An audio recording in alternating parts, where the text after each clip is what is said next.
Welcome to The Inside Story. I'm Billy Hollowell, and today I am joined by John Brown from the Christian Post. We have an interesting story to break down here. John, thanks for joining me. Absolutely. Thank you for having me. All right, so the story that I referenced, really, there's a lot of pieces to this puzzle here, but a committee of the Presbyterian Church in America, the PCA, they had to put out a statement surrounding a number of issues, some racially and politically charged controversies. Let's just start from a 30,000-foot level. What's going on here?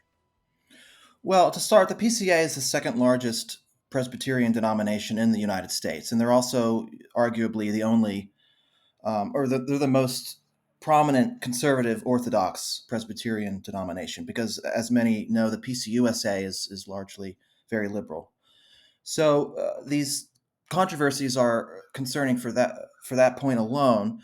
The first one came when it was discovered that their website had some stuff under the refugee and immigrant ministry section that seemed to give undocumented immigrants tips on dodging ICE.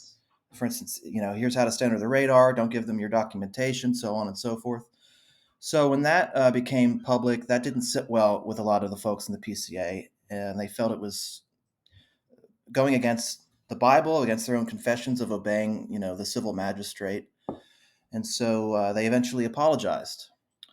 That was, I believe, in February. And then the next week, just a few days later, Megan Basham, the reporter from the Daily Wire, she received information that Res Oak, Oakland, which is a PCA church in Oakland, California, they were hosting a Black Fellowship dinner, which was open just for Black worshipers, which is how they advertised it.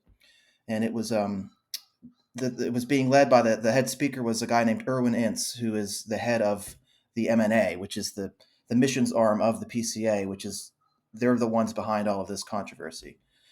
So some saw that as an example of racial segregation in the church, and that sparked a whole debate about unity and race. And ultimately, the MNA Permanent Committee has recently come out with a statement, sort of explaining and also doubling down on what you would call them affinity groups. So basically, groups within churches and congregations that gather based on race and things like that.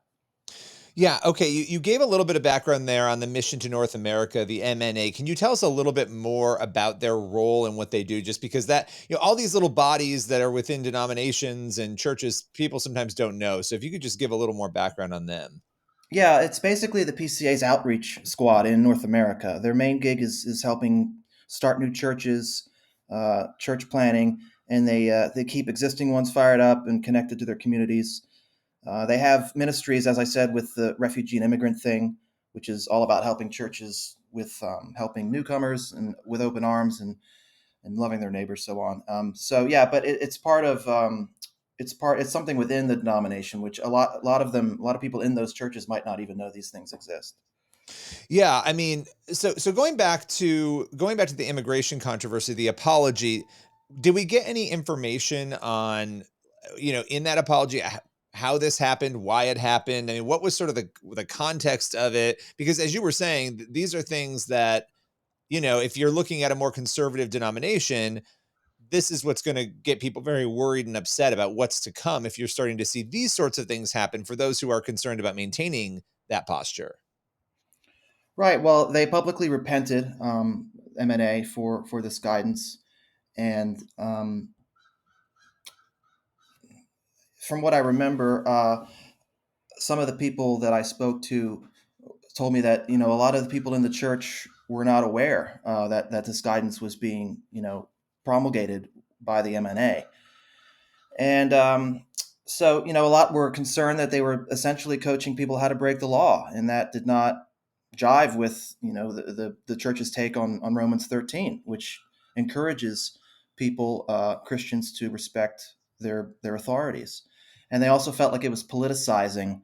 Um, uh, Unnecessarily some of the controversies. And there was another part in the guidance that mentioned that President Trump did not have the authority to rescind birthright citizenship through executive order, which is something that's still being litigated. That's not something that they should even be wading into. So they just felt that it was inappropriate overall. Yeah, and then that second issue, looking at the Black Worshipers Only event, is there anything else there you want to break down? Because that is, I mean, these are issues that politically are big issues. They're also big issues in the church. A lot of people have complained about the fact that, I think it was Martin Luther King who said that Sunday is the most segregated, day of the week, and it has to do with churches even being segregated. So are there any other details in that controversy that you feel like are important to break down? Not only the controversy, but maybe some of the reaction back? Right. Well, in the statement the M&A released, they explained that no one was turned away from the Black Fellowship dinner. So, ostensibly, if you were white and you wanted to go, you wouldn't be kicked out. But the pushback would be from those who say, well, obviously, you are presenting this as a dinner for Black worshipers. So, you might not specifically say white people aren't allowed, but in effect, what's the difference? And so I think, and there was also an assistant pastor, the way that he presented it to the congregation, he was essentially explaining, it might be jarring for some of you to hear that we're having a Black event. So even the way that they presented it, the pastors themselves seemed to acknowledge that this was something that might not be acceptable by a lot of people. And so, Sure. a lot of critics were not having it, and they said it went against the whole one body in Christ thing. Um, but as I said, the M&A has not changed their position on these affinity groups. And so I think a lot of people are just still displeased with their stance on this stuff. Yeah, and why do you think it's important that, as somebody who's covering a lot of news in the faith and political space and news space, why do you think it's important that we cover stories like this, particularly in major denominations like Presbyterian Church in America? Well, I think there's a concern that wokeism, leftism is seeping into these denominations with a lot of the laity and the elders not even knowing about it. This is coming in through the bureaucracy. And so that's usually where a lot of liberalism seeps in. And we've seen it in lots of institutions and a lot of denominations. And so I think it's very important for the average person in the PCA or any church that is struggling to push back against this stuff in the culture. I think it's important for them to be aware of what's being pushed at the top. Yeah, absolutely. Absolutely. And, to be able to have an understanding of what might be happening, it is interesting to watch the reaction from the denomination, right? And from the mission to North America to see them apologize or to offer a response. And I think it definitely shows the importance, no matter where you are on the political, social trajectory and what you believe or think, to be vocal and to speak out. Because on the first issue with immigration, that apology, if nobody spoke out and there was no frustration over it, then the document would have probably just sat there, I would assume, right? Until somebody internally found it and saw it. But it does raise a bigger question of how these things are happening in the first place. What process these sorts of things, because a document like that doesn't just emerge, right? It has to be created and posted. And so there are lots of other questions there, right?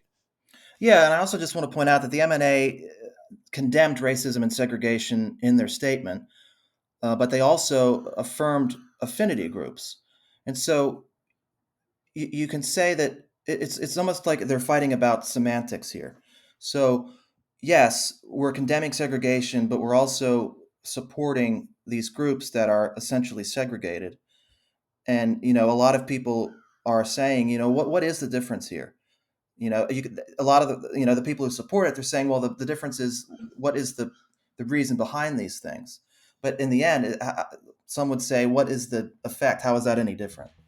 Yeah, well, absolutely. And I appreciate you breaking it down. I know you're going to have more of these stories to come. You always have great content over at the Christian Post. John, appreciate your time today. Thank you. Everyone else, make sure you head on over to the Christian Post. You can read these links in the show notes, and we will be back next week with another episode of The Inside Story. We'll see you then.